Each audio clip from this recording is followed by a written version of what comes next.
heard a voice called across the wind. A voice. My thoughts were prayers.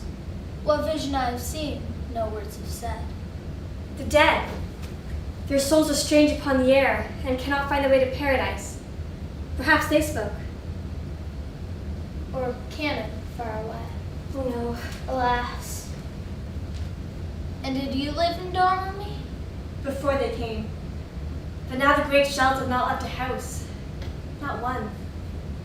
Even the church, Jean's church, where she heard the angels speak, is broken to the ground. Jean dwelt once in a prison far from home. There was a day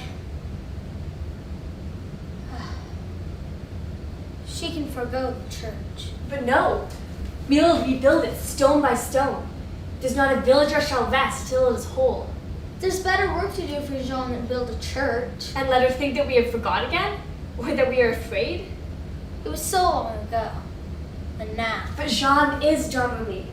We think of her as if she had not died. In early spring we make a pageant. Every spring for Jean. To show her as a girl, here where she lived, and heard the voices first. A shepherd's girl. In clothes like these. Like yours. I was the maid. Last May. You, Jean, and rode a charge or two, in armor like a man's? And were you mocked until you crowned the king that day at Rheims, thrown in a cell, and burned, all in the play? You saw it then. Perhaps you live nearby. Nearby. And are you coming now to find that things the soldiers would not batter to ruin? Not I. No. No. Nor I. What then? A hidden relic in the church? I should not seek for that in Domremy. The one I wore so many years for luck about my throat, I gave to the lad who played Jean's lover in the fete. Relic and ladder, buried in a ditch beyond our house. How should I know? And so you came. I came to pray to Jeanne d'Arc, Trudged all the way, through blood and mine. to pray her come again.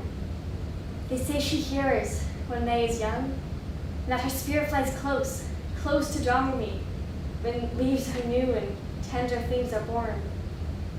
You'd have her come? Is there not strife enough?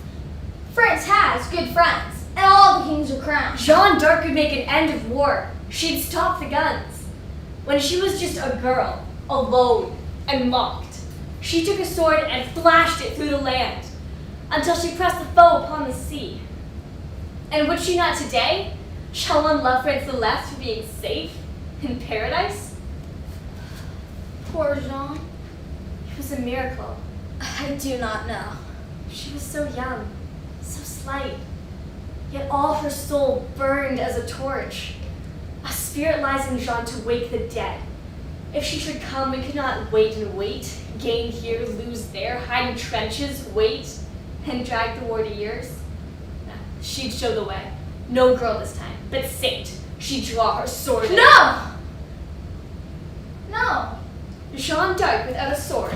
Without a sword. It was her strength. She saw it in a dream. Jean had her soul before she had her sword. A soul against the guns. It's the only thing they may not break. But who would know Jeanne d'Arc without her sword? Hush. She will weep in paradise for that. I love her. She hates her sword. You dare! She carried it the day they crowned the king. The day she failed. Poor Jean. She did not know. A peasant girl must never crown a king, nor fight his foes. If she had known. If she had only known. But Jeanne did know. A spirit showed the way. She would have struck the king, there as he knelt, and killed him with her sword. It was her sin she did not kill the king. He was the foe of France. For all kings are foes of all the men they rule. How else should they send men to death for little things? But what that a king can fear is worth the death of one peasant lad who loves the sky. Jeanne was no saint. She was a shepherd girl who did not know how things would come to pass. The voices spoke. Oh yes, the voices. Better had she heard her pitying heart. Jean was a soldier maid. Her pitying heart was about the girl. It was herself. The most of her. The flame. And it shall leave when she shall come again. A pitying heart, the leader of a host? Yes, yes. A pitying heart. And what host then? A host of pitying hearts, which kings shall fear more than defeat and death. It is a dream, as mine. A dream. The voices will not more. If that were true, Jean would be here today, and my prayer heard. An army kings shall fear, a silent host, scattered, bereft, mourning at broken hearthstones in all lands, hating one thing, a hate that makes them kin, stronger than blood and bone, the hate of death, which is their love of life.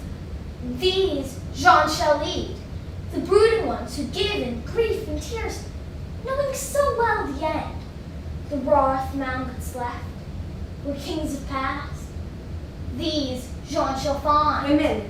Women of France. Women of all the earth shall be Jean's strength, and she shall go to them in peasant clothes, a maid, and where she finds a woman at her toil, she'll stop and say, "Would you have back your dead?" And by their answer, they shall follow Jean until her army, swelling like a flood, pours down the earth undammed. What can the kings build up against this tide? The woe and rage, impatience and despair of all the withheld women of all years, borne down them at last. What can they do if men no longer mad, but grim with agony and blood and death, leap from the trenches, break the mighty guns, and with the women turn their faces home? Oh, in that hour, the puny king shall see, as some great mountain, blotting out the sun, the shadow of our wrath, and no defeat, all kings alike, but people shall be free. Jean and the women. When?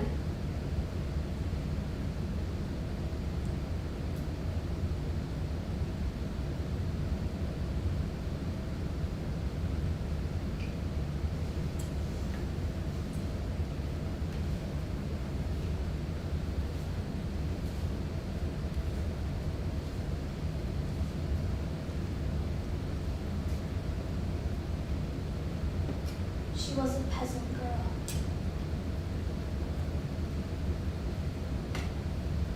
A peasant girl. Voices.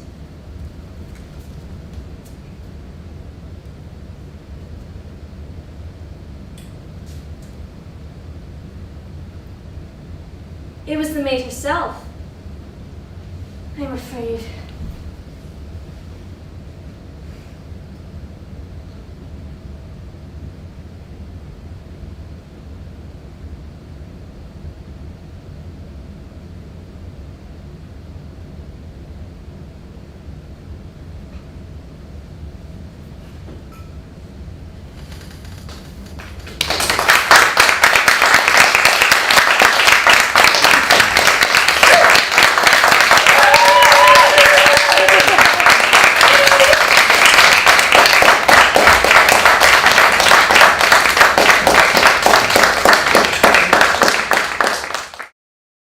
Silent feet along the hill, across the window veiled eyes peer.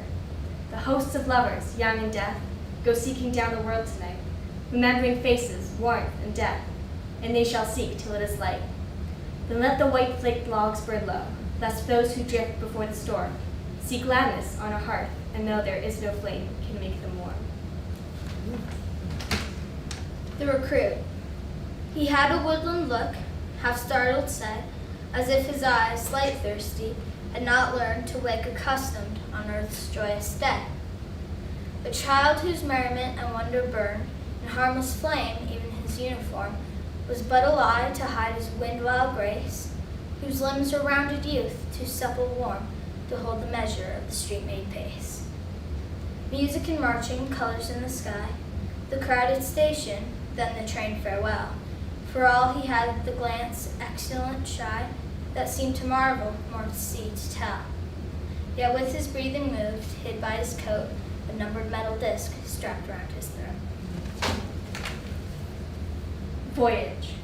Out of the night I hear a voice, out of the sea a cry. The swift white arms of the reaching waves toss as we pass them by.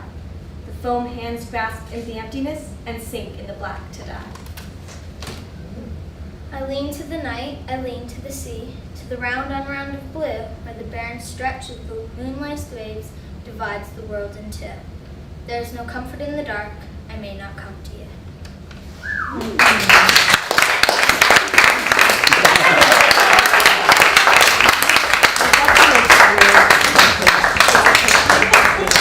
Thank you all.